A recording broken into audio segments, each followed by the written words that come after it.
An emergency broadcast on TV announces the existence of a new virus that has appeared in an airport. Infected people become incredibly violent and soon the airport is on fire. 2 months later, the virus has spread around the world, becoming a global pandemic. It transforms people into zombie-like beings called ferals and they're seen as raging beasts. The government tries to establish a quarantine, but many citizens protest against it and fight for the rights of the ferals, saying they're people too. The army has to take over the streets and fight civilians to try to send them home, only to make the whole situation worse. One afternoon, all TV channels lose their signals. Abigail and her brother get a call from their father, the pilot, who explains he has lots of work to do helping people and promises they'll be safe with their mother. At that moment they hear a noise from upstairs, so the family runs out of the house. When they're about to get in the car, a feral jumps out and tackles the mother to kill her. Abigail immediately hides under the car and has to watch how the feral attacks her brother too. When a police siren starts wailing nearby, the feral runs away. Afterward, Abigail hears her brother call her name, but her mother transforms into a feral and finishes killing him. When Abigail cries, her mother hears her and goes after her, only to then get shot by Cassius. He rescues Abigail and she thanks him with a hug. Her brother starts transforming too, so Cassius makes Abigail close her eyes before shooting the boy as well. 10 years later, the world is in a post-apocalyptic state. There aren't many humans left and nature has taken over cities. In the forest, a now teenager Abigail and Cassius are hunting. It's clear that Cassius has trained Abigail well because she kills a deer with an excellently aimed shot, although Cassius scolds her for rushing and not being patient. When night falls, the duo stops to camp and Cassius makes sure all the tripwires are in place. A few hours after they fall asleep, one of the tripwires makes a noise and startles Cassius awake. He comes out of the tent to investigate and finds some fuzz stuck in the wire. Then he hears some noises nearby, so he rushes to keep the horses calm and takes out his gun just in time to shoot an incoming feral.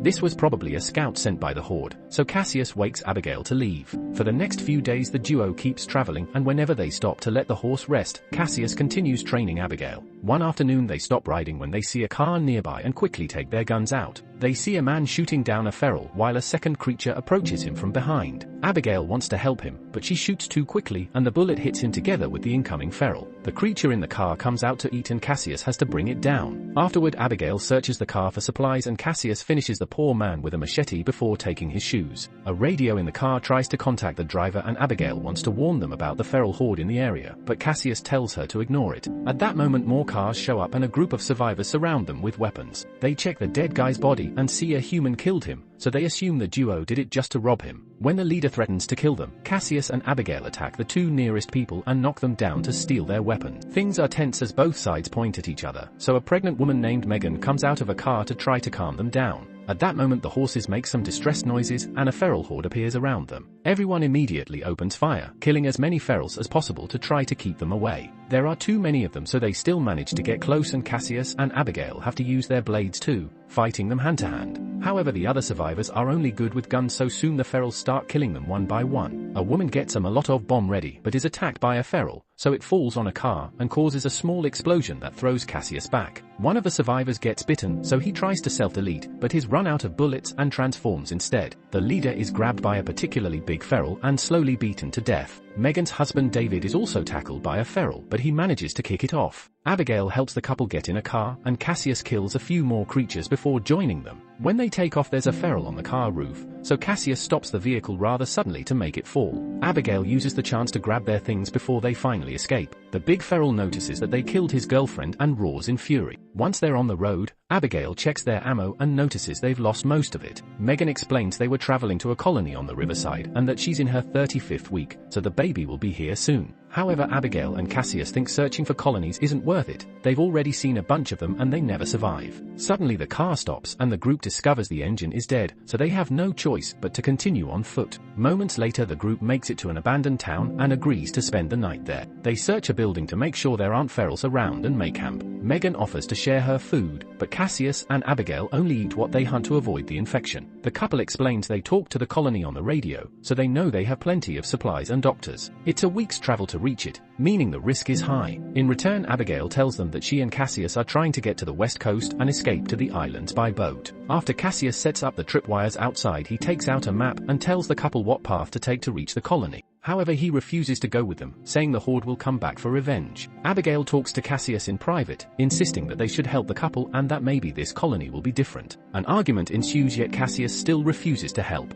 In the middle of the night, the horde finds the broken car and follows the road to town. Meanwhile, the men can't sleep, so Cassius shows David that he always has a bullet saved in his pocket in case he's bitten. The only thing David has is a cigarette and a twisted ankle. They chat for a while and end up bonding, so Cassius agrees to help them reach the colony. The next morning, Abigail hears a noise and goes downstairs to investigate. A feral suddenly attacks her and makes her drop her gun, but Abigail can still kill him quickly with her machete. A second feral starts chasing her up the stairs and Abigail uses the broken window to throw the creature out of the building. She almost falls too, but Cassius catches her just in time. By the time the horde reaches the building, the group is already gone. A feral trips on the wire and causes a small explosion that kills him. Sometime later, Abigail recognizes the area they're in and remembers there's a civil airport nearby where her father had a small plane. Cassius wants to keep moving and thinks an airport would make it easy for the horde to corner them, not to mention all planes are probably gone. However, Abigail and the couple vote in favor of going there, so Cassius has no choice but to follow them. After walking for a while, they find an old building and a car with a man that was shot recently. Cassius tells Abigail to check the building for supplies, but refuses to actually stop to rest since he thinks they aren't alone. Abigail only finds some coffee and doesn't see the family hiding in one of the rooms. Cassius checks the trunk of the car and finds a wheelchair, so they use it to transport Megan. After the group leaves, the horde finds the building and completely massacres the family in a matter of seconds. When they finally make it to the airport, there are no planes around. David and Cassius begin arguing about how to proceed, but Abigail interrupts them when she finds her father's hangar. Fortunately, there's a plane inside and David has the mechanical knowledge needed to fix it. While he works, Cassius and Abigail search the building. Abigail finds a picture of her with her dad on the floor and puts it back on the wall. At that moment, the horde arrives, so the group rushes to get on the plane even though it isn't ready yet. Cassius opens fire to slow the horde down and David moves the propeller manually to help the plane start. Abigail's knowledge of flying is vague and the plane is going slow, so the horde is getting too close. Thankfully, she finds the right button soon and the plane begins gaining speed. A feral still manages to hang on the door and Cassius has to shoot it to make it fall. Then the plane takes off and the group gets to escape. However, they only fly around for a few moments before the plane starts failing and going down. Abigail tries to land it, but the plane crashes against a bunch of trees and falls to the ground. Luckily, it lands on its wheels and everyone survives with just a few wounds. There's a train station nearby, so after making sure it's empty, they decide to rest there. Cassius opens the map and discovers it'll take them 2 days to reach the colony, so they'll leave first thing in the morning. Abigail counts their ammo and notices there isn't much left. Megan and Cassius share some food and Cassius admits she reminds him of his wife. He reveals he had to kill her infected family and that later she self-deleted because she couldn't take it anymore. Cassius also shares the story of a kid in his hometown who got bitten. Since the wound didn't hit an artery, it took him a couple of days to totally transform. Meanwhile, David finds a private spot to check on his ankle, revealing it's not twisted. The wound is actually a bite and David knows he should self-delete, so he holds up the gun, but he can't bring himself to do it. The next day, the group keeps moving. As they walk under the strong sun, David feels rather sick and Cassius notices blood on his leg. He waits until the women are far ahead to push David against a tree and look at his ankle to confirm his suspicion. Cassius gives him the option to tell everyone on his own terms, but if he doesn't do it soon, he'll shoot him. In the evening, the group finds a house with the lights on. When they come closer, a voice asks them what they want. Cassius thinks it's too dangerous, but Abigail approaches the house and explains they need help, swearing they mean no harm and mentioning the pregnant woman. Norton opens the door and holds them at gunpoint as he asks them to leave all their weapons in the chest outside. Then he invites them inside, showing a very sweet and welcoming attitude. Cassius points out the house has power and Norton explains he's an engineer, so he's built a few devices that provide electricity and hot water. He also mentions a wife, but ignores Megan when she asks where she is. Norton shares his bread and vegetables with them and Abigail is happy to take a shower. Cassius can finally connect his laptop and look at old pictures, revealing his wife had been pregnant before the pandemic. When he checks on Megan, she admits she's scared because she hasn't felt the baby moving since they arrived at this house. She makes Cassius promise that if something happens to her, he'll protect her child. Afterward, Norton shares a drink with everyone and explains he's lived there for 20 years, but his wife isn't around anymore. He's heard about the colony on the radio, but isn't interested in joining them because he likes being alone. Then Norton begins ranting about people being too obsessed with going back to the old ways and how humanity deserved the pandemic because they destroyed the planet and their ethics. He even compares the virus to evolution, saying only the strong people have survived. Cassius notices a strange knife on a table, but Norton takes it away. Feeling sicker by the second, David rushes to the bathroom and notices the infection spreading. When he comes out, he discovers his friends are unconscious because the drinks were spiked by Norton, who has put on a lab coat and is holding a strange machine. He can tell David is infected and activates the machine, which makes a noise that causes David to collapse in pain.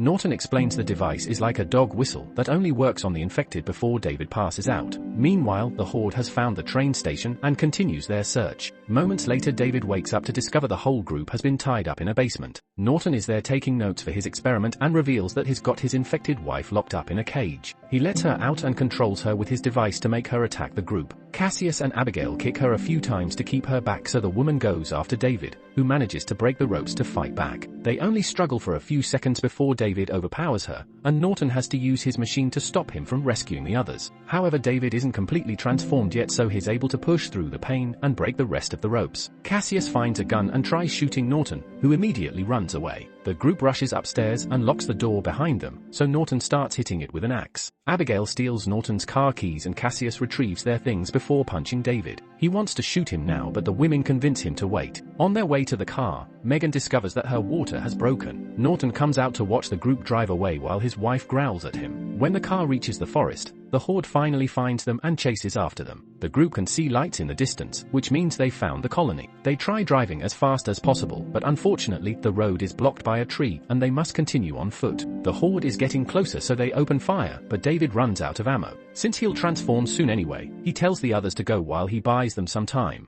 The couple shares a heartfelt goodbye, and before the trio leaves, Cassius gives David his bullet. Once they're far enough, David smokes his cigarette and starts fighting the ferals hand-to-hand. He manages to defeat a few of them, but the big feral surprises him from behind and breaks his neck. The rest of the ferals chase after the other survivors, so Abigail has to open fire to protect Cassius as he carries Megan. She also starts yelling for help and gets the attention of the guards at the colony gate, who quickly shoot all the ferals chasing after the trio. When the rest of the Horde sees the bodies and the lights, they immediately go back to the forest. Afterward, the heroes are allowed into the colony and Megan is taken to the infirmary where a midwife takes care of her. The next morning, after meeting the colony leader, Cassius tells Abigail that they should leave soon because humans can't be trusted. However, Abigail is tired of running and ignores him. Then Cassius talks to the midwife, who tells him the baby is fine, but the mother only has a few hours left. Cassius visits his friend and learns that the baby is a girl named Hope. Megan reminds him of his promise and gifts him her family locket before finally dying. Meanwhile, Norton arrives at the forest and finds all the bodies. Wandering around allows him to see the colony too. At that moment, the Horde tries to attack him, but he immediately controls them with his device and announces it's time for revenge. Back in the colony, Cassius is taking care of Hope and wondering what to do next. Abigail bonds with the local teenagers and joins a little party in the evening. Alcohol is passed around and two guards fall asleep, so a few teens use the chance to enter a tunnel.